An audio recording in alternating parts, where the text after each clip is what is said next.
मित्रों, प्रणाम। सबके भीतर बैठे हुए परमात्मा को नमन। हम देखते हैं कि महाभारत काल में जो उपयोग में आए हुए हैं अस्त्र शस्त्र आयुध, आज के युग में उनको समझना बहुत कठिन है, क्योंकि 200-300 वर्ष बाद जब महाभारत की यह घटना घटित हुई, उस समय के विद्वान भी उसको पूरी तरह समझ नहीं पा रहे थे कि आखिर किस प्रकार के अस्त्र शस्त्र उपयोग में लाए गए।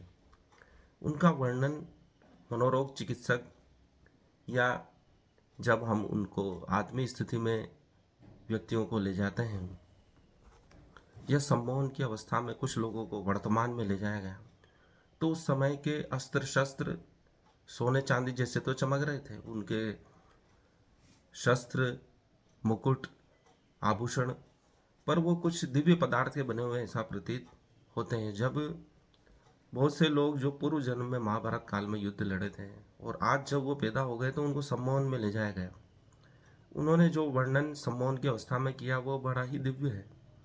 वे कहते हैं कि वे सोने चांदी जैसे दिखते हैं, लेकिन उनमें से प्रकाश निकल रहा है। वे अस्त्र शस्त्र, भाले, धनुष, बाण जैसे दिखते तो हैं, लेकिन उनको चलाने का ढंग अलग प्रकार का है।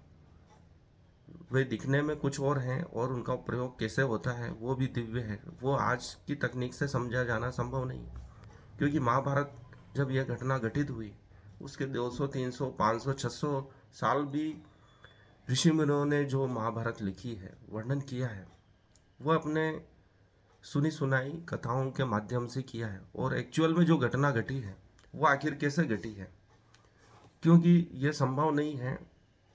क्योंकि इतनी बड़ी सेना से युद्ध करना, जैसा कि मोहनजोदड़ो में परमाणु अस्त्र से विध्वंस के प्रमाण मिलते हैं, एक साथ कई कंकाल वहाँ मिले हैं, जिससे ये सिद्ध होता है कि वहाँ कभी परमाणु हमला हुआ था।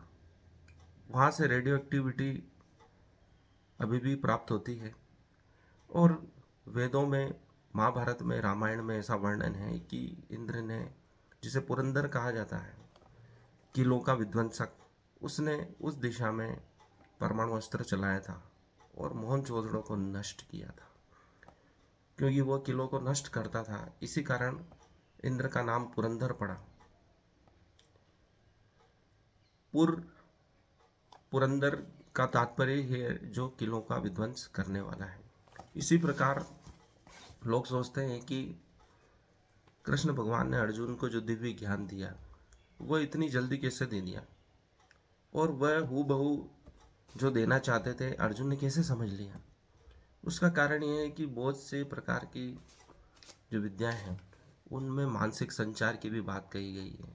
कृष्ण ने बोल के नहीं कहा है, बोल के कहे होते तो भीष्म पितामह दूसरे योद्धा भी सुन लेते कृष्ण की बात जो अर्जुन से की जा रही है, लेकिन उन्होंने मानसिक संचार से गीता का उपदेश दिया है। इसलिए वो कम समय में 18 अध्याय को अगर हम पढ़ने भी बैठे तो काफ़ी समय लगता है। उन्होंने कुछ ही क्षणों में अर्जुन को गीता का ज्ञान दे दिया था, जो मानसिक संचार से ही संभव है। ये ठीक वैसा ही है जैसे हम सपना देखते हैं और उसमें पूरा जीवन काल देख लेते हैं। उसमें समय नहीं लगता है, वो कुछ क्षणों की बात होती है, लेकिन पूरे जीवन काल की घटना को हम एक फिल्म की भांति कुछ ही क्षणों में देखते हैं और हमें लगता है कि पूरा जीवन बीत गया है सपने में। ऐसे ही मानसिक संचार, मन से मन की बात होती है, उसमें मुंह से नहीं बोला जाता है, उसमें भाषा कोई बाधा नहीं होती। कृष्ण ने उसी का माध्यम का उपयोग किया है। रामकृष्ण परमहंस ने जब विवेकानंद को समाधि दी तो उन्होंने मानसिक संचार से ही दी। वह दिव्य ज्ञान मानसिक संचार से ही दिया गया। रामकृष्ण परमहंस कहीं दूर बैठे थे और विवेकानंद को अचानक उन्हें ज्ञान देना था, समाधि देनी थी, ध्यान देना था। दूर बैठे ही उन्होंने शक्तिपात किया और विवेकानंद को ज्ञान प्राप्त हुआ। ऐसा ही कृष्ण ने अर्जुन को दिव्य ज्ञान दिया। इसे उसे अपनी आत्मा का बोध हुआ, स्वयं का बोध हुआ। वह समझ सका कि यह शरीर तो नश्वर है और आत्मा ही अमर है। कर्म करने में ही मेरा अधिकार है, सिर्फ मेरा कर्म करने में ही अधिकार है और कहीं अधिकार नहीं है। आप सोचते हो कि मुझे मेरा मन चाहा फल मिल जाए, मनोवांछित फल मिल जाए, तो वो अपने हाथ में नहीं है। परमात्मा यही बात सिखाना चाह रहे हैं। और वह चिंताओं से मुक्त कब होगा? जब परमात्मा की शरण में आ जाएगा। कृष्ण कहते हैं मामेकम शरणम व्रज, सर्वधर्मान परित्यज्य मामेकम शरणम व्रज। सभी धर्मों को छोड़कर, सभी दिशाओं से अपना मन हटाकर, अर्थात सभी को इग्नोर करके, सब के प्रति उदासीन होकर मेरी शरण में आ जाए। सफलता का भी यही रहस्य है। यदि आप कोई कार्य करते हैं और आपका विभिन्न दिशाओं में मन लग रहा है, तो आपकी सफल होने की संभावना कम हो जाएगी। कृष्ण यही सिखा रहे हैं, सामान्य बातें ही गूढ़ अर्थ में समझा रहे हैं। अगला जो हमारा श्लोक है, 14वां श्लोक है 18 अध्याय का। अधिष्ठानम तथा कर्ता कारणम च पृथ्वी वधनम विधिन्वाश्च प्रथकाश्चेष्टा देवम चेवात्र पंचमम। अधिष्ठानम का अर्थ होता है स्थान, तथा का अर्थ होता है और, कर्ता अर्थात करने वाला, करणम अर्थात उपकरण यंत्र अर्थात इंद्रियां, च का अर्थ होता है तथा, पृथक विधम अर्थात विभिन्न प्रकार के, विविधा नाना प्रकार के, च का अर्थ है तथा, पृथक का अर्थ है पृथक पृथक, चेष्टा अर्थात प्रयास, देवम अर्थात परमात्मा, च का अर्थ होता है भी, एवं का अर्थ है निश्चय ही, अत्र का अर्थ है यहाँ, पंचम अर्थात पांचवा। कर्म का स्थान, शरीर, कर्ता, विभिन्न इंद्रियां, अनेक प्रकार की चेष्टाएं तथा परमात्मा, ये 5 कर्म के कारण हैं। कर्म के कारण कौन कौन से बताए हैं? तो एक तो शरीर है, कर्ता स्वयं है, विभिन्न प्रकार की जो इंद्रियां हैं हमारी वो है, अनेक प्रकार की जो हम चेष्टाएं करते हैं वो है, तथा परमात्मा स्वयं है। ये 5 ही हमारे लिए कर्म के कारण हैं। शरीर कर्म करता है और हम कर्ता रूप में भी कर्म कर सकते हैं। हमारी विभिन्न इंद्रियां हमसे कर्म करवाती हैं।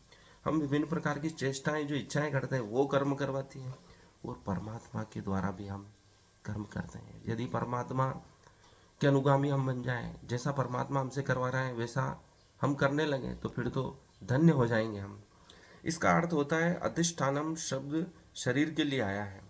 शरीर के भीतर आत्मा कर्म करती है, जिसे कर्म फल प्राप्त होता है, अतएव यह कर्ता कहलाता है। आत्मा ही ज्ञाता तथा कर्ता है। आत्मा स्वयं क्या है? ज्ञाता और कर्ता है। इसका श्रुति में भी उल्लेख है, एषी दृष्टा सृष्टा, प्रश्न उपनिषद 4.9। वेदांत सूत्र में भी ज्ञातो एव 2.3.18 तथा कर्ता शास्त्रार्थ वक्ताव 2.3.33 श्लोकों से इसकी पुष्टि होती है। कर्म के उपकरण इंद्रियां हैं और आत्मा इन्हीं इंद्रियों के द्वारा विभिन्न कर्म करता है। कर्म के उपकरण इंद्रियां हैं और आत्मा इन्हीं इंद्रियों के द्वारा विभिन्न कर्म करती है। प्रत्येक कर्म के लिए प्रत्येक चेष्टा होती है। बिना चेष्टा के कोई कर्म नहीं होता है।